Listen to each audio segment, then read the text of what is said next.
बिस्मिल्लाहिर्रहमानिर्रहीम। Equity under trial में आपका इस्तकबाल है। आज हम बात करेंगे हिंदुस्तान में पुलिस वालों की ज़हनियत मुसलमानों के बारे में क्या है, इस बारे में।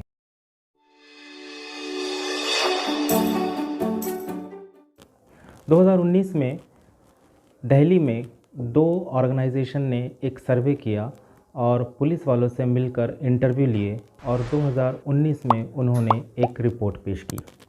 दिल्ली की जिन दो ऑर्गेनाइजेशन ने ये सर्वे किया, एक नॉन प्रॉफिट ऑर्गेनाइजेशन जिनका नाम कॉमन कॉज और दूसरी एक थिंक टैंक ऑर्गेनाइजेशन जिसका नाम Lokniti centre for the study developing societies है। इन्होंने हिंदुस्तान की 21 रियासतों का दौरा किया, वहाँ के मुख्तलिफ़ पुलिस वालों से मुलाकात की, उनसे बातचीत की, इंटरव्यू लिए और सारे इंटरव्यूज़ का तज्ज़िया करने के बाद 2019 में अगस्त के महीने में उन्होंने रिपोर्ट पेश की जिसका नाम था status of policing in India report 2019। इस रिपोर्ट के सामने आने के बाद बहुत ही हैरतनाक फैक्ट्स एंड फिगर्स सामने आए हैं, जिसमें सबसे बड़ा फिगर ये सामने आया कि हिंदुस्तान में बसने वाली पुलिस आधी 50% पुलिस ये समझती है कि हिंदुस्तान में होने वाले क्राइम में मुसलमानों का बड़ा योगदान है, या दूसरे अल्फाज में मुसलमान क्राइम के मामले में नेचुरली प्रोन होते हैं, या वो मुसलमानों को क्राइम करने की आदत होती है या उनको क्राइम करने का चस्का होता है। ये बातें जिन पुलिस वालों ने पेश की, ख़ास तौर से उत्तराखंड, झारखंड, छत्तीसगढ़ और महाराष्ट्र की रियासतों की पुलिस का ये गुमान है। ख़ास तौर से उत्तराखंड में 79% पुलिस वालों का यही ख्याल है कि मुसलमान ज़्यादातर क्राइम प्रॉन होते हैं, यानी उन्हें क्राइम करने का चस्का होता है। लेकिन इस पे हम तज्ज़िया आगे करेंगे। इस रिपोर्ट के अंदर बहुत से दूसरे फैक्ट्स एंड फिगर सामने आए हैं जो बहुत ही हैरान करने वाले हैं। पुलिस वालों का कहना है, 35% पुलिस वालों का कहना है कि गाय के ज़बीहा करने पर अगर कोई मॉब लिंचिंग करके उस शख्स को मार देता है तो ये एक कुदरती बात है। हर 5 पुलिस वाले में से एक पुलिस वाले का कहना है कि ख़तरनाक क्रिमिनल को अदालत में केस चलाने से बेहतर है कि उसे कत्ल कर दिया जाए, यानी पुलिस वाले इनकाउंटर में लोगों को मारना जायज़ करार दे रहे हैं। हर 4 में से 3 पुलिस वाले ये यकीन रखते हैं कि क्रिमिनल के ख़िलाफ़ पुलिस का पुरतशद्दुद रवैया जायज़ है और दुरुस्त है, यानी पुलिस वाले अगर किसी को टॉर्चर करते हैं, चाहे वो लीगल कस्टडी में हो चाहे वो इल्लीगल कस्टडी में हो, तो पुलिस वाले उसे जायज़ करार दे रहे हैं, दुरुस्त समझ रहे हैं। हर 5 में से 4 पुलिस वाले ये यकीन रखते हैं कि इक़बाल जुर्म कराने के लिए मुलज़िम को अगर टॉर्चर किया जाए तो इसमें कोई हर्ज नहीं है। उसके साथ ही साथ 28% पुलिस वाले ये सोचते हैं कि गुनाह की तफ्तीश में सबसे बड़ा रोड़ा सियासी दबाव का होता है। हर 3 में से एक पुलिस वाला इस बात का तजुर्बा रखता है कि तफ्तीश के दौरान सियासी दबाव उनके सामने आता रहा है। लेकिन ये जो फैक्ट्स एंड फिगर्स मुसलमानों के ताल्लुक़ से सामने आए हैं कि मुसलमान नेचुरली क्राइम करने में प्रॉन होते हैं या हिंदुस्तान में ज़्यादातर क्राइम मुसलमान करते हैं, क्या ये बात दुरुस्त है?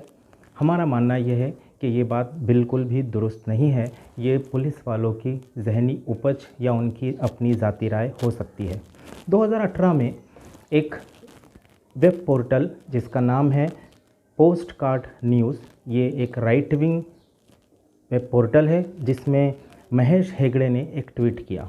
उन्होंने कहा कि 2016 से 2018 के दरमियान हिंदुस्तान में जितने रेप केसेस हुए हैं उसमें से 96% रेप करने वाले मुसलमान हैं।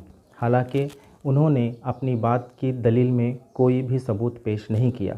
इस ट्वीट के बाद या इस न्यूज़ के सामने आने के बाद लोगों ने इसकी तहकीक की और पाया कि महेश हेगड़े का ये दावा दुरुस्त नहीं है बल्कि गलत है।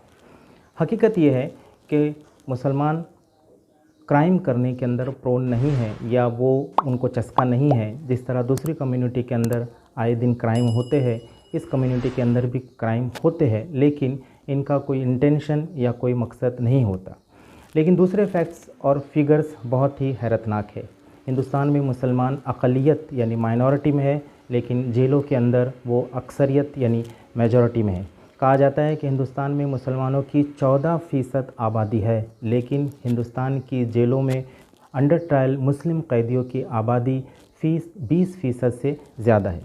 उसके साथ ही साथ ये भी एक हैरतनाक फैक्ट है कि जो एक्विटल के केसेस है वो मुसलमानों के ज़्यादा है बनिस्बत हिंदुओं के। इसके अलावा मुसलमानों के ताल्लुक़ से जो पुलिस का रवैया है वो अच्छा नहीं है।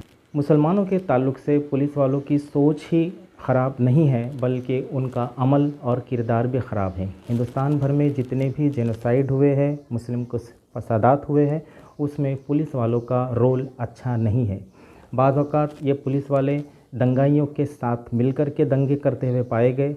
कभी इन्होंने दंगाइयों की आगाही की है, उनको लीड किया है, या बाज़ औक़ात इन्होंने दंगाइयों के पीछे रहकर उनको सपोर्ट किया है।